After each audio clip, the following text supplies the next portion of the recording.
Dubaï. C'est la ville des paradoxes, là où l'impossible devient quotidien, là où l'or coule des distributeurs automatiques pendant que des milliers de travailleurs ne touchent pas leur salaire depuis des mois, là où la police patrouille en Lamborghini pendant que des centaines de milliers d'êtres humains vivent entassés dans des dortoirs métalliques qui ressemblent davantage à des cages qu'à des logements. Dubaï n'est pas une ville, c'est un spectacle permanent, une mise en scène grandiose où chaque gratte-ciel, chaque île artificielle, chaque fontaine dansante raconte une histoire de démesure et d'ambition sans limite. Mais cette histoire a deux versions, celle qu'on vous montre sur Instagram avec ses yachts, ses voitures dorées et ses hôtels 7 étoiles, et celle qu'on vous cache soigneusement, celle des coulisses, là où se joue la vraie pièce, bien loin des projecteurs et des filtres photographiques. Ce documentaire ne vous montrera pas le Dubaï des brochures touristiques, celui des records du monde et des projets pharaoniques qui défient les lois de la physique et du bon sens. Nous plongerons plutôt dans les entrailles de cette machine à rêve, explorerons les zones d'ombre que les autorités préfèrent garder hors des circuits touristiques et nous comprendrons comment une ville a pu surgir du désert en quelques décennies pour devenir l'un des endroits les plus visités au monde tout temps. Restant l'un des plus inégalitaires, l'un des plus paradoxaux, l'un des plus troublants. Alors attachez vos ceintures, parce que ce voyage va vous secouer.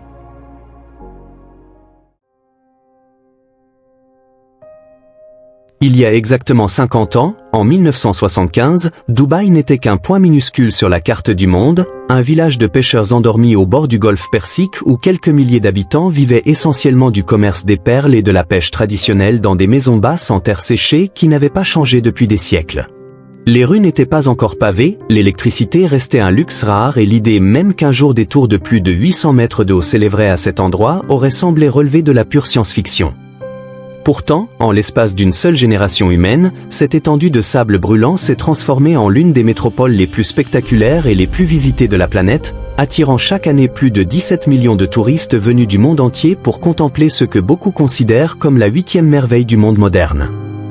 L'histoire officielle raconte que tout a commencé avec la découverte du pétrole dans les années 1960, cette manne noire qui a enrichi du jour au lendemain les dirigeants de ce petit émirat perdu au milieu de nulle part.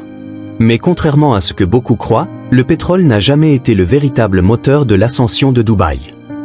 En réalité, il ne représente aujourd'hui que moins de 5% du PIB de l'émirat, une goutte d'eau dans l'océan de richesse que génère désormais cette ville. Le vrai secret de Dubaï réside ailleurs, dans une vision politique extraordinairement audacieuse portée par le cheikh Rachid bin Saïd Al Maktoum et ensuite par son fils Mohamed, qui ont compris très tôt que le pétrole ne durerait pas éternellement et qu'il fallait construire autre chose. Quelque chose de plus durable, de plus spectaculaire, quelque chose qui ferait de Dubaï une destination incontournable même après l'épuisement des ressources naturelles.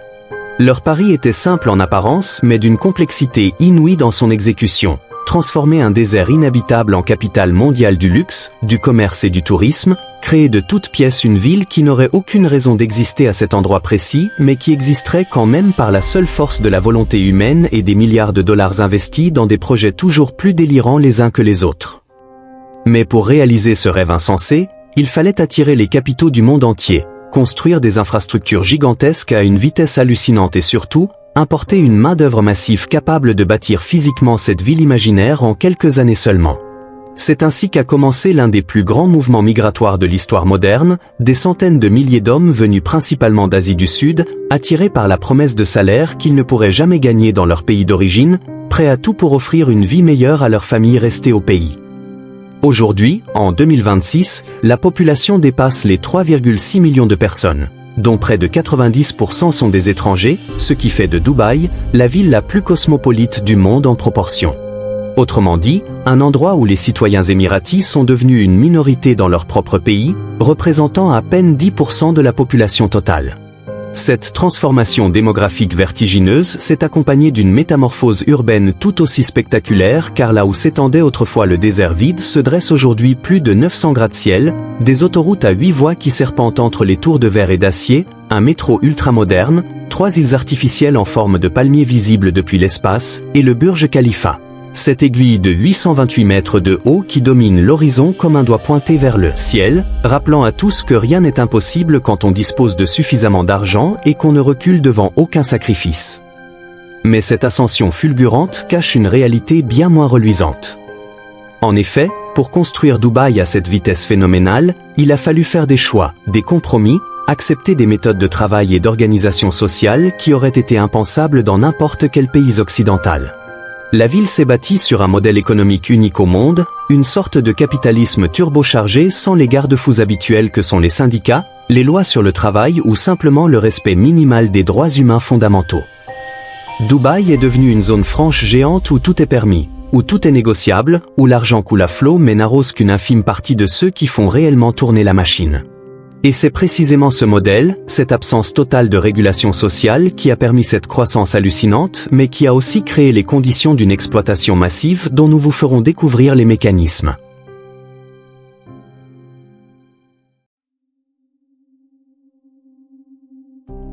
Quand vous descendez de l'avion à l'aéroport international de Dubaï, l'un des plus grands et des plus fréquentés au monde avec plus de 88 millions de passagers par an, la première chose qui frappe, c'est la perfection apparente de tout ce qui vous entoure. Les terminaux sont impeccables, climatisés à la perfection malgré la fournaise extérieure, et partout, sur d'immenses écrans LED, défilent des images de cette ville extraordinaire où tout semble possible, où le soleil brille 365 jours par an, où les hôtels 7 étoiles vous promettent un service digne d'un roi, et où chaque coin de rue cache une nouvelle merveille architecturale qui défie l'imagination. Cette mise en scène soigneusement orchestrée fonctionne à merveille car des millions de touristes affluent chaque année, éblouis par tant de grandeur, fascinés par cette capacité à créer du spectacle permanent, à transformer le moindre bâtiment en œuvre d'art et la moindre fontaine en attraction mondiale. Prenez le Dubai Mall, par exemple. Ce centre commercial pharaonique qui s'étend sur plus d'1 million de mètres carrés et qui abrite non seulement 1200 boutiques de toutes les marques imaginables, mais aussi un aquarium géant où nagent des requins à quelques centimètres des visiteurs médusés, une patinoire olympique en plein désert, un parc à thème intérieur, des dizaines de restaurants étoilés. Et même une cascade artificielle de plusieurs étages qui coule en permanence dans un décor inspiré des forêts tropicales.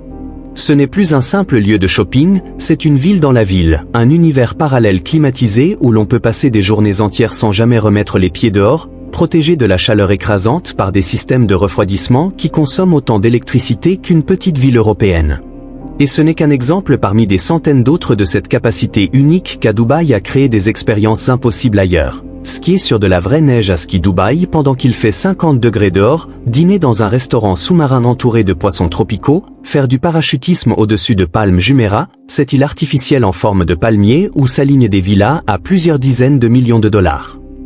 Mais tout ce spectacle permanent, toute cette débauche de luxe et de technologie, repose sur une base invisible, une infrastructure humaine dont on ne parle jamais dans les brochures touristiques. En fait, pour faire fonctionner cette machine à rêve 24 heures sur 24, il faut des armées de travailleurs, des centaines de milliers d'hommes et de femmes qui nettoient les sols immaculés des centres commerciaux, qui servent les cocktails dans les bars des hôtels de luxe, qui conduisent les taxis, qui livrent les repas, qui construisent les nouvelles tours qui poussent comme des champignons, qui entretiennent les jardins impeccables, qui font tourner les cuisines des restaurants, qui s'occupent des enfants des familles riches, qui gardent les immeubles, qui réparent les climatiseurs, qui ramassent les ordures avant l'aube pour que les touristes ne voient jamais la moindre trace de saleté. Et ces travailleurs, dans leur immense majorité, ne sont pas émiratis, ce sont des migrants venus d'Inde, du Pakistan, du Bangladesh, des Philippines, du Népal, d'Éthiopie, attirés par des agences de recrutement qui leur promettent des salaires mirobolants et une vie meilleure. Mais la réalité qu'ils découvrent à leur arrivée est tout autre. Dès la descente d'avion, beaucoup se font confisquer leur passeport par leur employeur, une pratique officiellement illégale mais tellement répandue qu'elle est devenue la norme, un moyen efficace de s'assurer que ces travailleurs ne pourront pas s'enfuir s'ils ne sont pas satisfaits de leurs conditions de travail.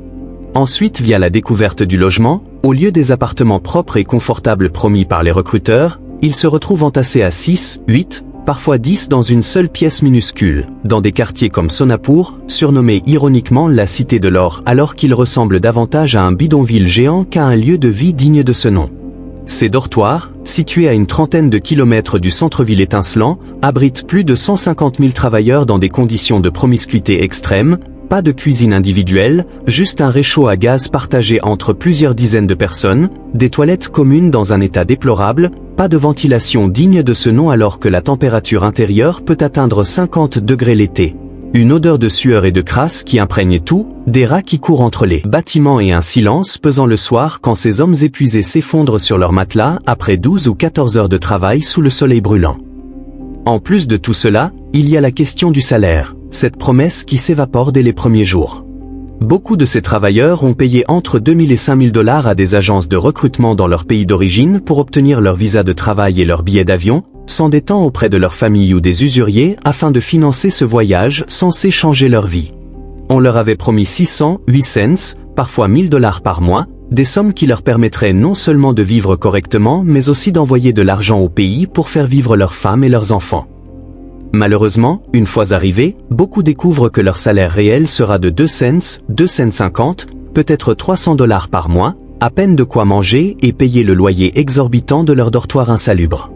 Certains ne touchent même pas leur salaire pendant des mois car les employeurs trouvent toujours de bonnes raisons pour retarder le paiement, sachant parfaitement que ces travailleurs n'ont aucun recours légal réel, aucune protection, aucun syndicat pour les défendre.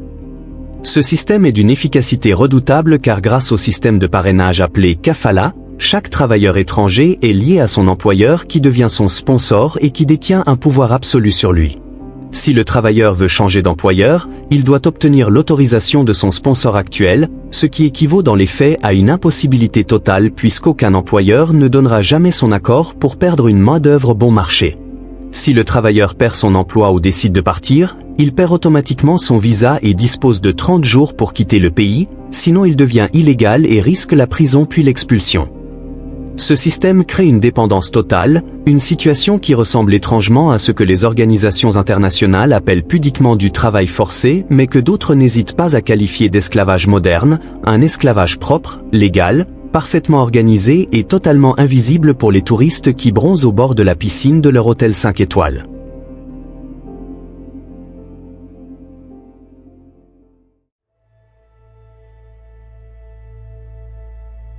L'un des paradoxes les plus fascinants de Dubaï réside dans l'application sélective de la loi, ce système à géométrie variable qui crée deux mondes parallèles régis par des règles diamétralement opposées selon que vous soyez touriste occidental en short sirotant un cocktail au bord d'une piscine ou travailleur migrant essayant de survivre dans les quartiers pauvres de la périphérie.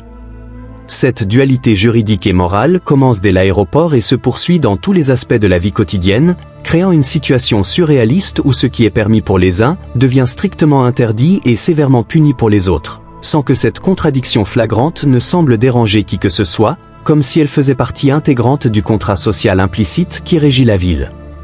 Prenons l'exemple de l'alcool, cette question particulièrement sensible dans un pays musulman où la charia, la loi islamique, est censée s'appliquer et interdire formellement la consommation de boissons alcoolisées.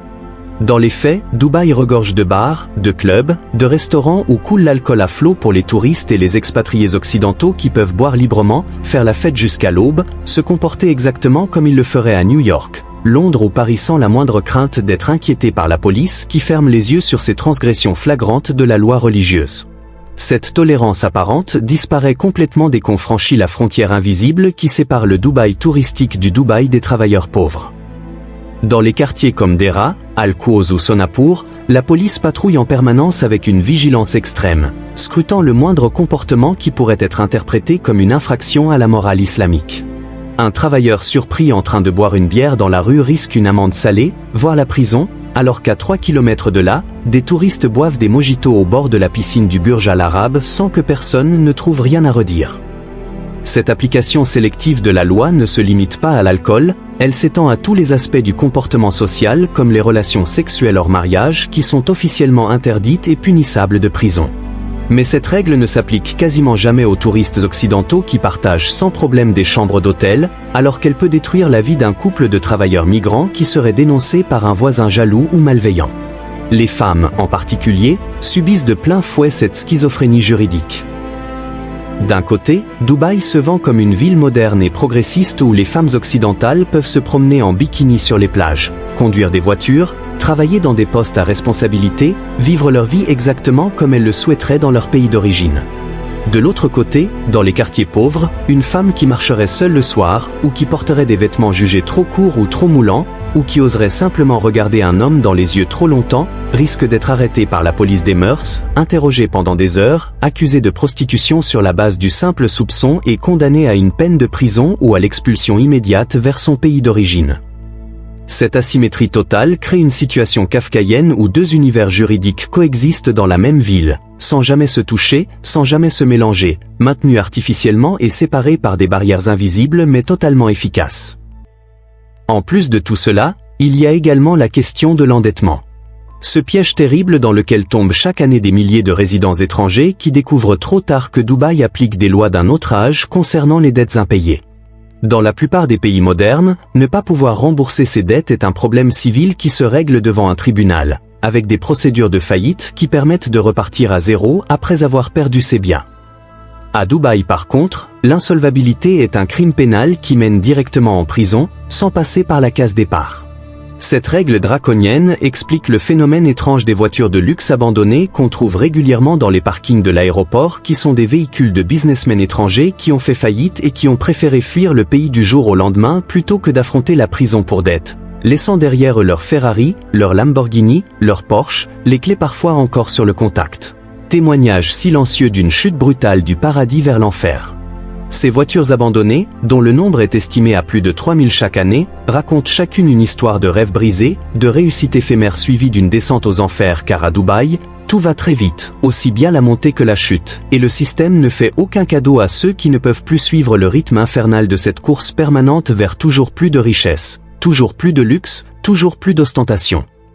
Le message est clair, si vous réussissez, vous serez traité comme un roi, mais si vous échouez, si vous perdez votre emploi, si vos affaires tournent mal, si vous ne pouvez plus payer alors vous n'avez plus votre place ici, il faut partir, disparaître, s'effacer, laisser la place à d'autres qui continueront de faire tourner la machine à fric sans ralentir une seconde. Cette brutalité économique et juridique crée une pression psychologique énorme sur tous ceux qui vivent à Dubaï, y compris sur les classes moyennes et supérieures qui ne sont jamais totalement à l'abri d'un licenciement soudain, d'un retournement de situation, d'une mauvaise décision d'investissement.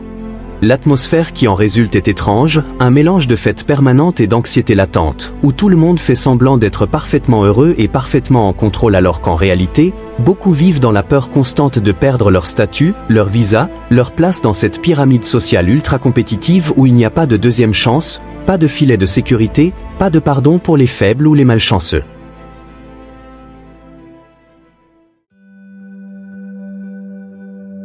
Alors que nous arrivons au terme de ce voyage dans les entrailles de Dubaï, une question s'impose. Que nous dit vraiment cette ville sur le monde dans lequel nous vivons en 2026 ? Dubaï n'est pas une anomalie, une exception bizarre qui n'aurait rien à voir avec le reste de la planète. Au contraire, c'est peut-être l'endroit où se manifeste de la façon la plus pure, la plus concentrée, la plus visible, une tendance globale qui traverse toutes les sociétés contemporaines. La polarisation extrême entre ceux qui possèdent tout et ceux qui ne possèdent rien, la disparition progressive de la classe moyenne qui avait fait la stabilité des sociétés modernes, et l'émergence d'un capitalisme sans limite, sans régulation, sans considération pour rien d'autre que le profit immédiat et l'accumulation de richesses. La question qui reste alors en suspens est simple mais vertigineuse. Jusqu'où sommes-nous prêts à aller dans cette direction ? Et à quel moment déciderons-nous, collectivement, que le prix humain de ce mirage est devenu trop élevé pour être encore acceptable? Si ce documentaire vous a intéressé, s'il vous a permis de comprendre, de vivre pendant ce court temps la vraie réalité de Dubaï, de comprendre les rouages de ce système qui favorise certains et oppresse d'autres, alors partagez-le afin que d'autres puissent le découvrir, afin que la vérité sur les vies cachées à Dubaï ne soit plus des rumeurs. Abonnez-vous à l'envers du monde pour ne rien rater des prochaines exclusivités car notre objectif est de faire de cette chaîne un repère de confiance, de vérité pour notre audience.